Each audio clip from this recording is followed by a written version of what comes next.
Bonjour les amis, nous sommes aujourd'hui le 19 juin 2023. Faut-il riposter aux méchants? Faut-il riposter quand on nous frappe, quand on nous maltraite, quand on nous insulte? Faut-il réagir à ces personnes-là? Quelle doit être notre réaction? Alors, aujourd'hui, l'Évangile nous demande de ne pas riposter.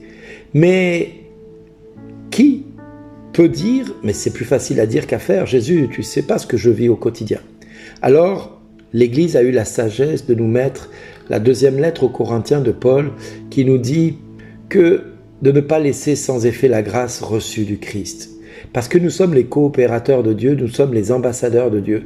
Et quelque part, dans l'Écriture, il nous est dit « Au moment favorable, je t'ai exaucé, au jour du salut, je t'ai secouru. » Et voici le moment favorable, voici maintenant le jour du salut. Que notre ministère ne soit pas exposé à la critique. Nous veillons à ne choquer personne en rien. Au contraire, en tout, nous nous recommandons nous-mêmes comme ministres de Dieu par beaucoup d'endurance. Et là, il explique.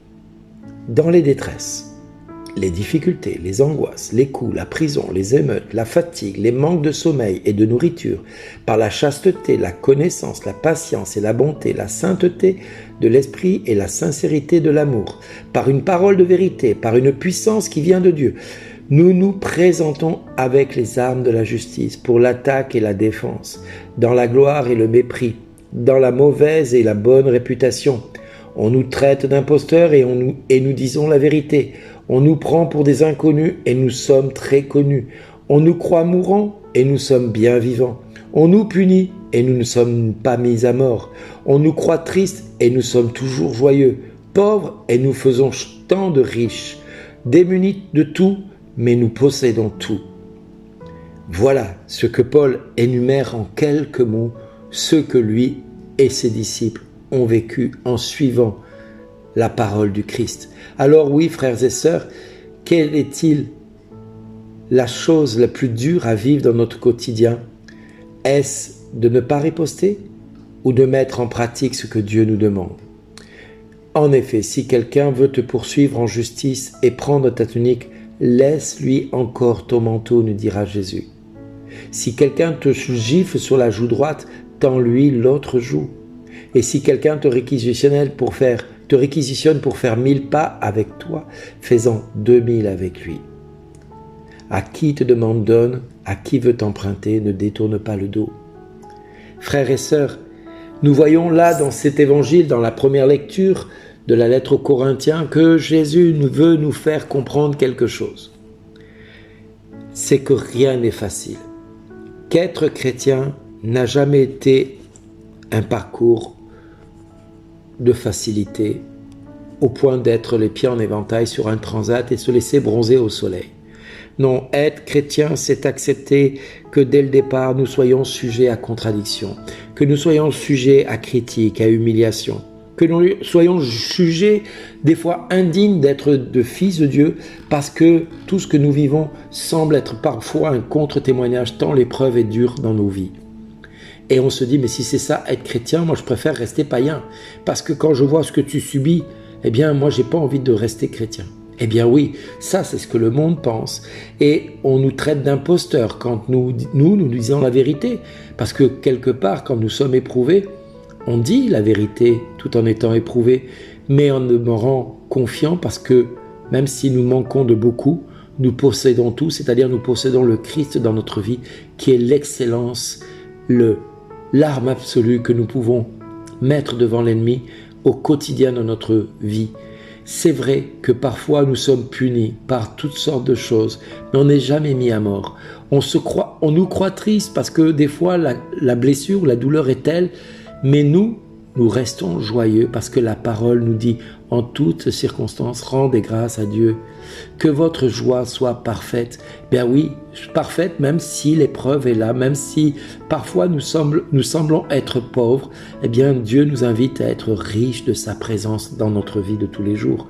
Alors mes frères et sœurs, si cela semble difficile pour certains à mettre en pratique, si cela vous semble compliqué à mettre en pratique, ne doutez pas d'une chose, c'est que Dieu veut faire de vous des hommes debout, des femmes debout. Le Christ veut nous mettre debout parce qu'il veut que nous soyons des ministres dignes de sa gloire, dignes de la gloire qu'il veut nous faire vivre et participer. En effet, la parole de Dieu nous dit « J'estime en effet que les souffrances du temps présent sont sans comparaison avec la gloire qui doit être révélée en nous. Car tout concourt au bien de ceux qui aiment Dieu, et rien ne nous séparera de l'amour du Christ. En effet, car Dieu a tant aimé le monde qu'il a donné son Fils unique, afin que quiconque croit en lui ne périsse pas, mais ait la vie éternelle.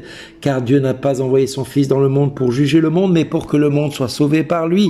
Et Dieu n'a dit ceci aussi, il n'y a pas de plus grand amour que de donner sa vie pour ceux qu'on aime. Et c'est à l'amour que vous aurez les uns pour les autres qu'on reconnaîtra que vous êtes de mes disciples. Tu aimeras le Seigneur ton Dieu de tout ton cœur, de toute ton âme, de toute ta force et ton prochain comme toi-même. En effet, mes frères et sœurs, voilà ce à quoi nous sommes tous appelés, à être des témoins dans la détresse, les difficultés, les angoisses, les coups, la prison, les émeutes, la fatigue, le manque de sommeil, le manque de nourriture, la chasteté, la connaissance. Oui, Dieu nous attend dans tous ces aspects-là difficiles de notre vie. Et cependant, il nous invite à grandir en patience et en bonté, en sainteté de l'esprit, en sincérité dans l'amour, en parole de vérité, en une puissance qui vient de Dieu et qui nous invite à nous présenter avec les armes de la justice, c'est-à-dire que face à l'attaque de la défense, nous présentions la gloire et le mépris que les hommes nous feront subir parce que c'est vraiment ce à quoi nous sommes appelés. Dans la mauvaise ou la bonne réputation, Jésus nous attend. Dans le traité d'imposteur que nous subissons, eh bien nous devons dire la vérité. Eh bien oui, frères et sœurs, là où nous sommes inconnus par le monde, nous sommes très connus de Dieu. Là où on nous croit morts, nous sommes bien vivants en Dieu. Là où on nous pense punis, nous ne sommes pas mis à mort. Frères et sœurs, aujourd'hui plus que jamais, devenons pauvres de tout ce qui nous manque et devenons riches de Dieu, de tout ce qu'il est. Démunis de tout, mais que nous possédions tout ce qu'il est, pour que nous ne manquions de rien. Ainsi nous pourrons dire avec tous les chrétiens et le psalmiste, chantez au Seigneur un chant nouveau, car il a fait pour moi des merveilles. De son bras très saint, par sa main puissante, il s'est assuré la victoire. Le Seigneur a fait connaître sa victoire, il a révélé sa justice aux nations. Il s'est rappelé sa fidélité, son amour en faveur de la maison d'Israël. La terre tout entière a vu la victoire de notre Dieu. Alors, acclamons le Seigneur, terre entière, sonnez, chantez, jouons pour Dieu sans cesse la victoire de notre Dieu, car il a vaincu le monde. Merci d'exister.